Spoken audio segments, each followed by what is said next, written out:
I'd done a story not long ago on Paul Rabel, who's become the sport's first $1 million man in endorsements. And as we're sitting down during lunch, he just keeps rattling off, well, I have friends at Summit Partners, I have friends at Goldman, I have friends at SAC, and it turns out they're his former teammates.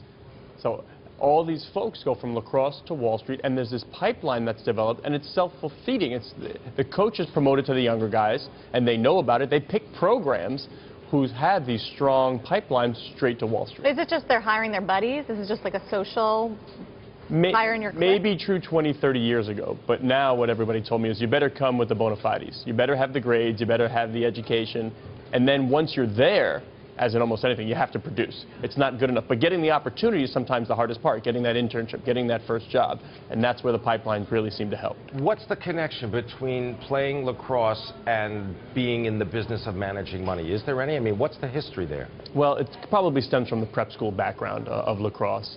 The kids who play lacrosse come from a very wealthy demographic. Most households make more than $100,000, which is why in the future, and the growth of the sport, it might be attractive to advertisers. So it's already the fastest growing sport.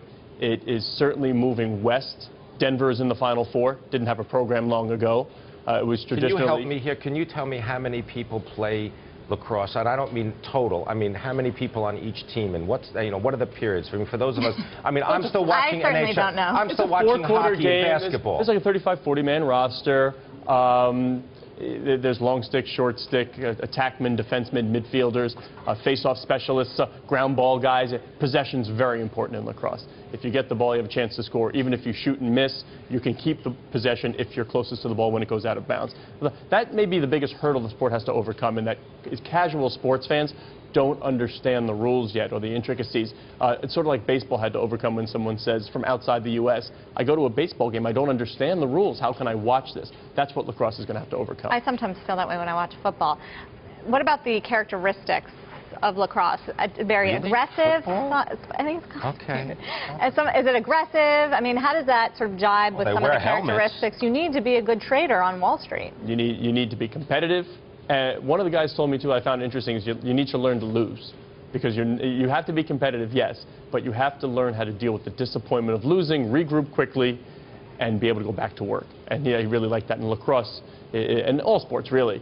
But since it's just former lacrosse players we're talking about, they know what it takes to play the game at the highest level. Scott, what about the people that maybe don't know about lacrosse that want to get into it? Is it an expensive sport to participate? Well, like anything else, you need the equipment, you need the sticks, but you can get these things. Just to pick it up and start, you need a stick and a ball. Just like basketball, you need a ball and a hoop. So you can do it by yourself, have a catch, throw it against the wall. Created by Native Americans, right? I mean, isn't that there's a whole history to this sport. And that's another portion of this story that they said it's a very tribal in nature. So which is why, and it permeates. It's not a marquee sport. Right now it's a niche sport.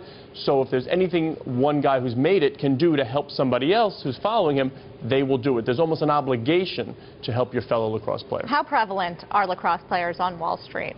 Is this just a broad across I'll put it to you that this doesn't happen very often when you're trying to report out a story where you tell your sources, please, no more. Really? No more? You got a flood? Every single person I spoke with put me on to at least 5 more people. And then they gave me 5. It was like the Well and Balsam commercials from way back when, and so on and so on. That's what it was like. I had to actually tell the folks, you can stop calling me, no more.